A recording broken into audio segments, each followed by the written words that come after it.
Tenancy Survival Guide, Part 1. I moved in with my boyfriend yesterday. We've been together for 5 years now, and we're old and wise enough to settle down and finally leave our parents' houses. He just turned 24 and I'm 22. He's the love of my life. His name is Jamie, and I couldn't be happier to be living with him. When we decided to make the leap forwards in our relationship, we spent 2 months looking at flats and houses we couldn't afford to buy yet, so renting was our only option, but the prices were astronomical. For our budget, we would have been lucky to get a box room and a stove. Jamie works for a local 24-hour fast food restaurant, and I'm training to be a teacher. The early stages of training don't pay much, and I owe a lot in student loans, so money can be tight. We had almost given up hope, but then we found our flat. It was nothing special, but to us it was a palace. It was a spacious 2-bedroom apartment with views of a city park, a balcony, and plenty of local conveniences. It was in a tower block in a not-so-nice area, but neither of us had been wealthy growing up. We weren't fussy. We were both just grateful to be together. The advert was sweetened by the deposit-free option and open-ended tenancy. The landlord was happy to sign a 5-year contract if we wanted. That sort of thing never happens in the city. We were told that along with no deposit, we would also have no inspections, but would be liable to pay for any damage when we ended the tenancy. I'd never heard of anything quite like it. We knew that for our budget and location, we weren't going to find anything better. So we snapped the place up fast, not even bothering to view it. It felt like our only chance. Move-in day rolled around quickly, and yesterday we finally got the keys to our first home together. It was such a strange feeling. The moving day was chaos, getting our stuff in and up in the lift. We were flat number 42 on the 7th floor. The items we couldn't get in the lift had to be taken up all the stairs by the removal men. I think they were grateful that we weren't any higher, but I still wish we had been able to give them more of a tip for their efforts. After the long day of moving all of our possessions in, we settled down on our second-hand sofa and watched some TV. We then smoked cigarettes on the balcony whilst overlooking the park, before agreeing that neither of us had the energy to assemble the bed, and Jamie had to work at a hideous time of the morning, so we just put the mattress on the floor and fell asleep on it. We slept soundly last night. I felt safe and happy. I don't think that feeling is coming back anytime soon, and it's all due to the note I found this morning.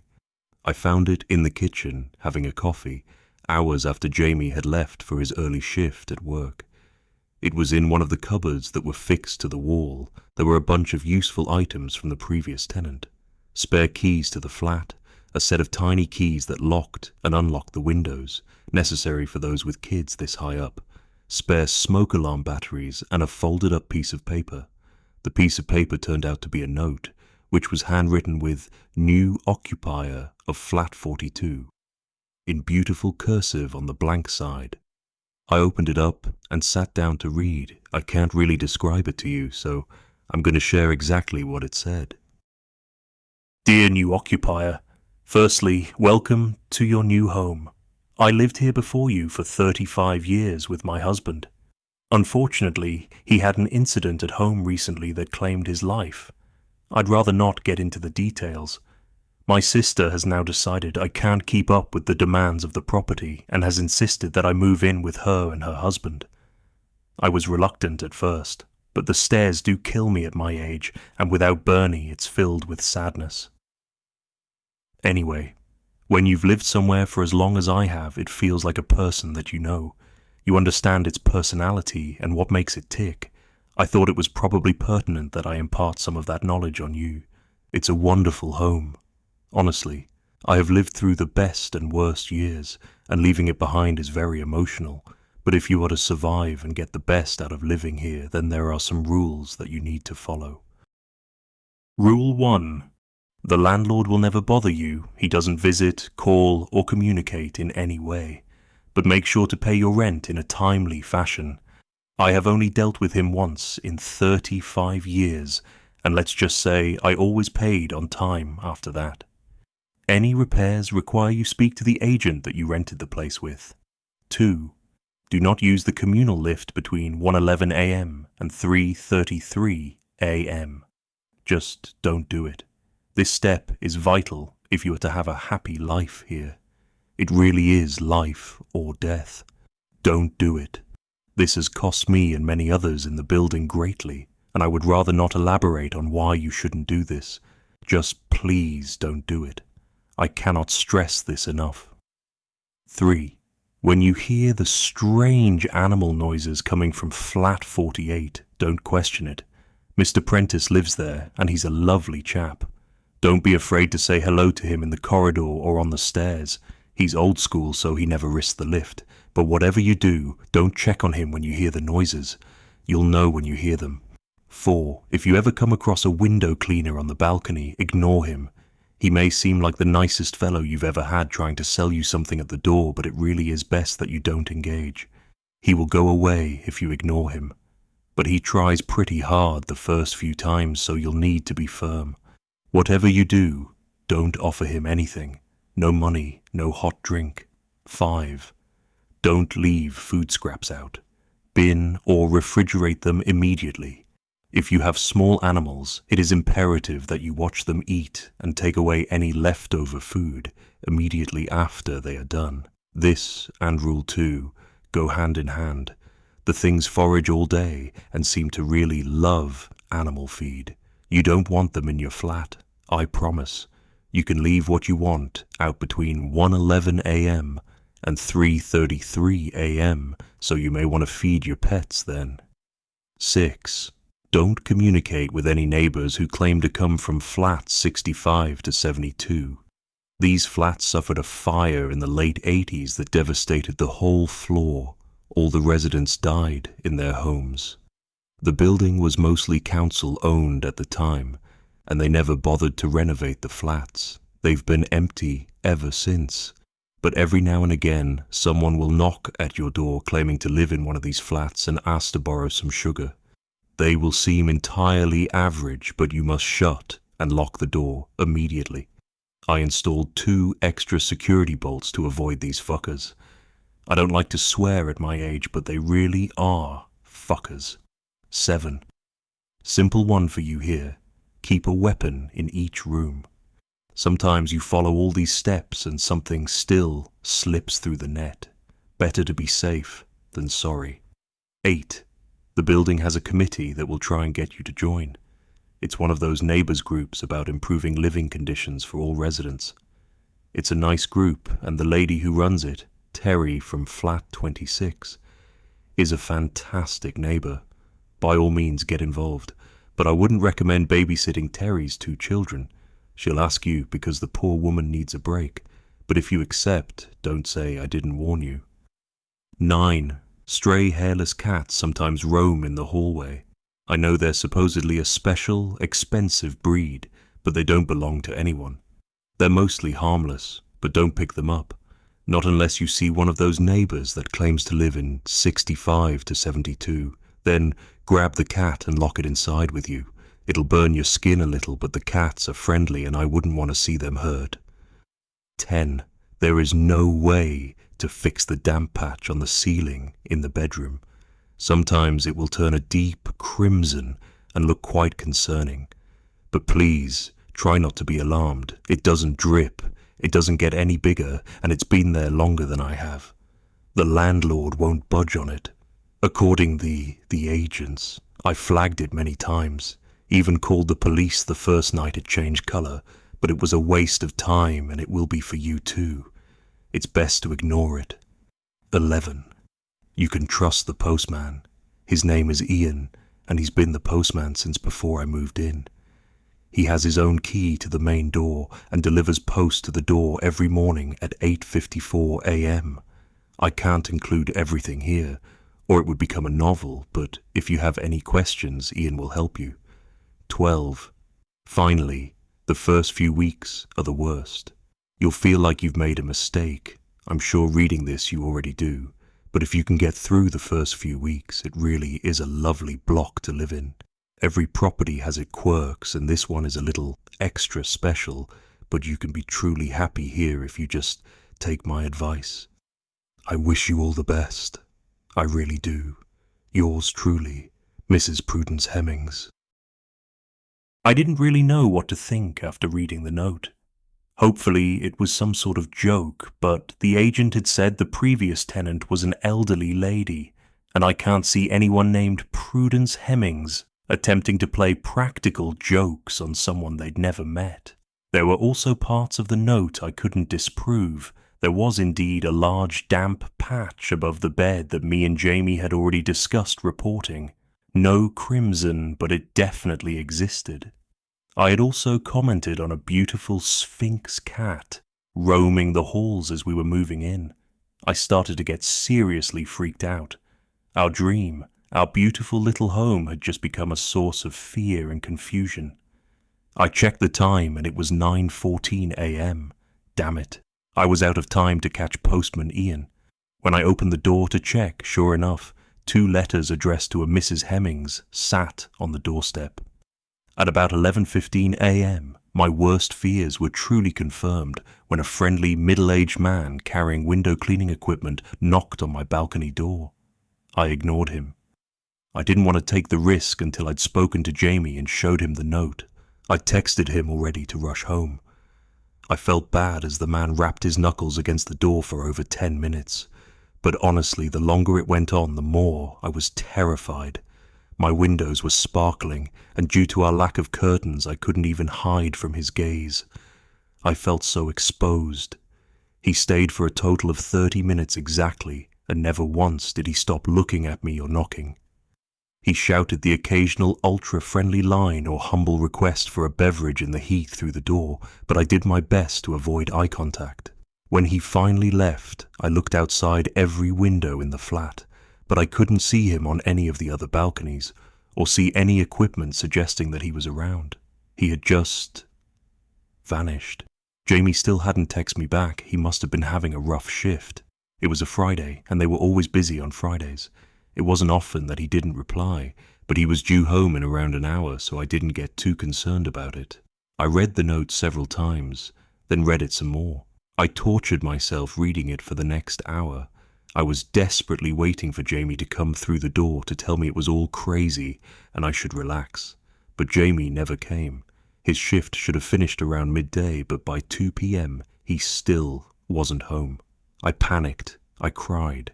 I left countless voice messages on his phone but got nowhere. I finally decided it had been long enough that calling his work wouldn't embarrass him, and his boss told me that he had never turned up for his shift.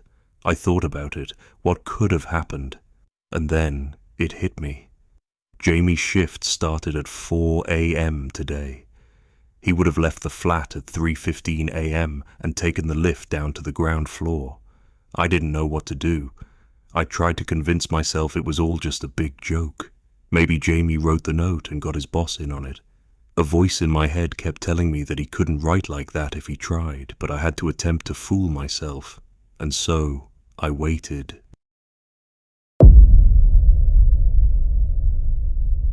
Part 2.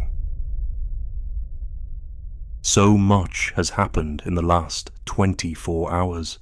I'm so stressed, and I've barely slept since I discovered that Jamie was missing.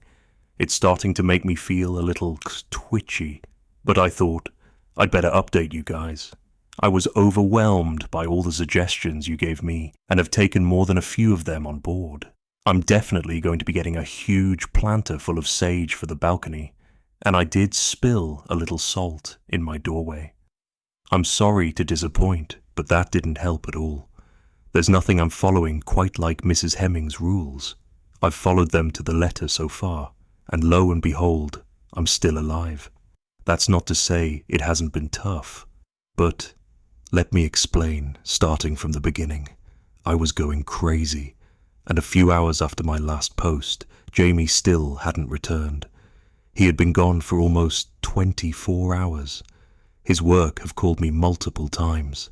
I don't know what to say, so I just keep ghosting the calls. I was bang in the middle of the danger time when I decided checking the lift had to be my first step, but I wasn't going to break that rule. I waited desperately for 3:34 a.m. to come, and I'm ashamed to say that when it did, I remained paralyzed to our sofa for another half an hour before I found the nerve to leave the flat. It was 4:02 a.m. when I finally reached the lift. The lift in this building is old and rickety. It hasn't been updated in a very long time and has likely been here as long as the building.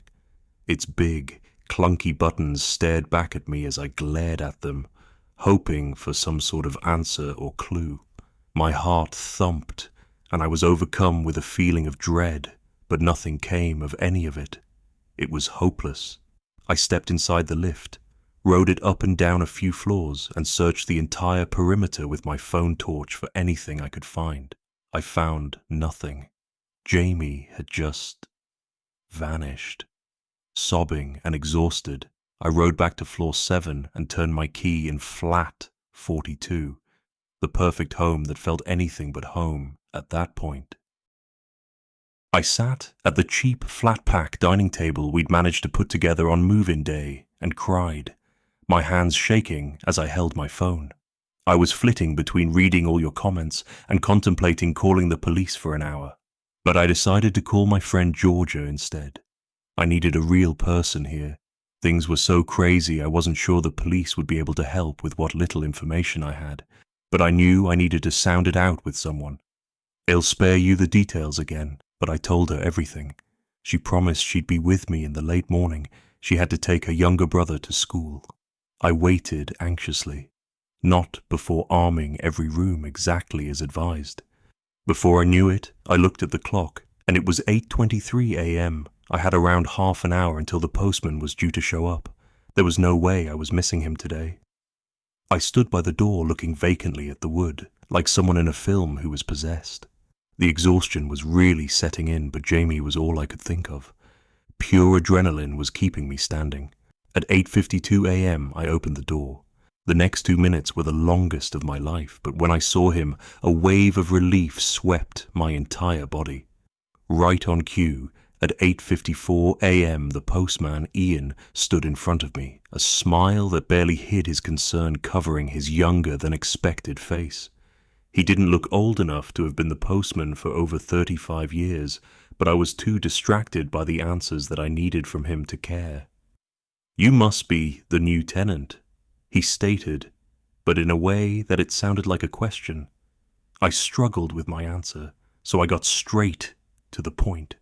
"Mrs. Hemmings left me a note. She said to speak to you if—" But I didn't get to finish my question.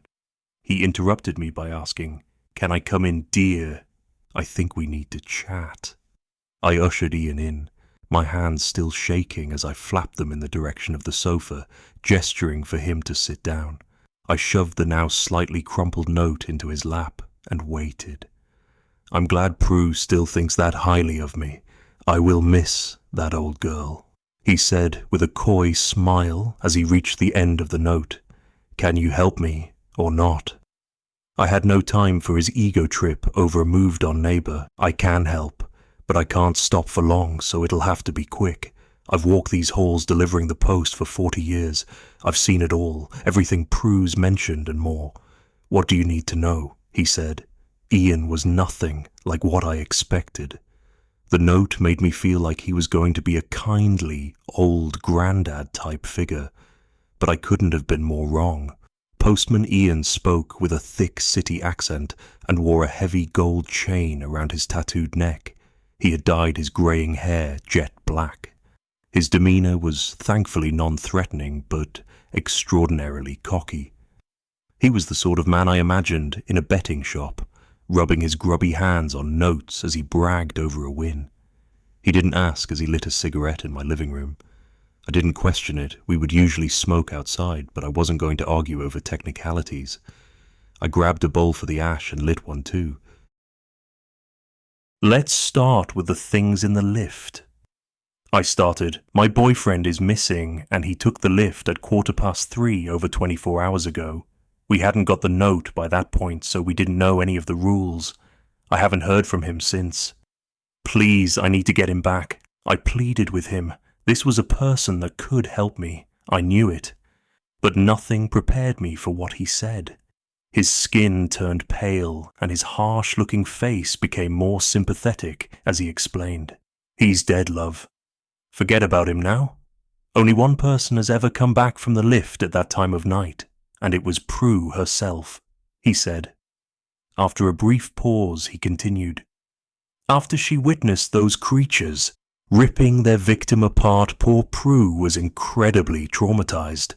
Your boy is gone. Let go and follow the rules." He was blunt, but I could tell he felt sorry for me. I fell into yet another state of panic. "Victim? Creatures? What are you talking about? There must be something I can do," I said with a mixture of shouting and pleading in my voice. "There are things I've heard to bring back those who are lost, but I've never seen solid proof they work. It would be irresponsible of me to tell you to do something that might get you killed too. It's nice here, honestly. Just get over him and live the status quo.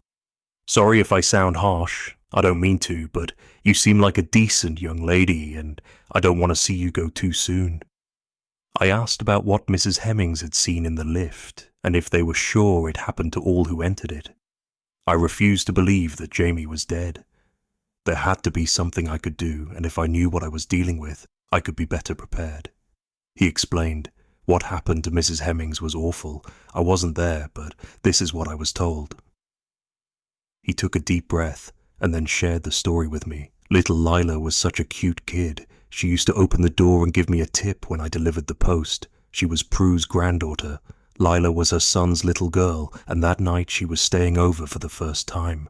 Prue finally felt confident that she could protect Lila from all the strange things that happen here," he said. He leant forward slightly, making sure he had my complete, undivided attention. "She was wrong. Little Lila had a problem with sleepwalking. She took a trip into the hallway at 1:30 in the morning, and Prue took a little too long to notice. The sound of the front door was the thing that woke her, and by the time she reached the lift, she saw the creatures dragging Lila's limbs away from her body. She tried to fight them. She even killed one, but she couldn't save the little girl. I was hysterical, trying not to picture Jamie suffering the same fate." "What are the creatures? Have you ever actually seen them?" I asked. With a sympathetic look on his face, Ian replied, "No one really knows what they are, love. There's something to do with the building and all its quirks. No one's ever seen them elsewhere. We don't know where they came from, just that they're here. I've seen them a few times over the years, usually when new neighbours have left biscuits down for their cats and dogs or haven't disposed of food waste properly."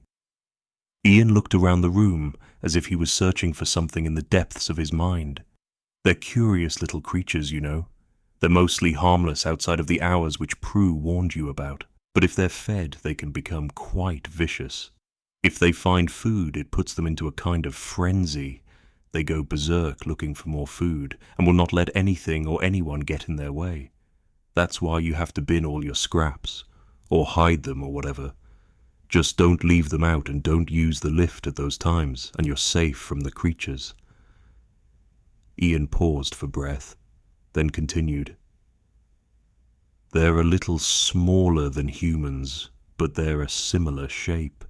They come with grotesque rodent-like features, and are far larger than any rodent could be. Like rodent children, I suppose. They have 2 sharp rows of teeth, and are permanently hungry. When they eat, they crunch down in a violent and disgusting way, dripping spittle everywhere. Prue said she could hear her granddaughter's bones shatter in those jaws." He went pale at the thought of that, but continued, "When they first arrived in the building, there were hundreds of them. As you can imagine, it caused pandemonium amongst the residents. More than 30 of the homes ended up vacant within the first week as people fled. But those that remained fought back and managed to kill all but the strongest minority of them. The creatures that remained were incredibly dangerous and seemingly impossible to eradicate. So the residents struck a deal. A deal that they will be left unharmed and allowed to live in the building in return for the residents' safety. except for the time between 1:11 a.m. and 3:33 a.m. Everyone is fair game during that time. He gave me another sympathetic look and then studied me closely as if he was checking that all of this was still registering with me. He then continued to explain. For just over 2 hours each day, the creatures are at their most frenzied, and restricting them to the lift was the safest option for all parties. God help anyone who encounters them during those hours. They've been here ever since. They've claimed lots of unsuspecting people who try to avoid the stairs, but what we have now is tame compared to when they first arrived. A few of them got put down for not holding up their end of the bargain, but we haven't had an incident outside the lift in years. Count yourself lucky that you missed that crisis. He glanced at the door, giving the social cue that we was getting ready to leave, then looked back at me and said, "I really have to go now. I'm already late for my round." He scrawled his phone number on a bit of paper and handed it to me. "Please, emergencies only. I don't like to be bothered." He turned towards the door, ready to show himself out. I wasn't finished yet. I had so many questions still unanswered. "You can't leave me. The note said you would help me," I exclaimed.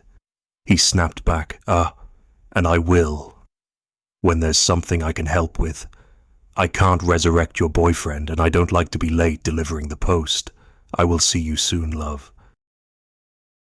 I was in shock. I couldn't believe what I was hearing, and I couldn't believe he was leaving me after the information overload and the small ray of hope he had lit inside me, and then squashed.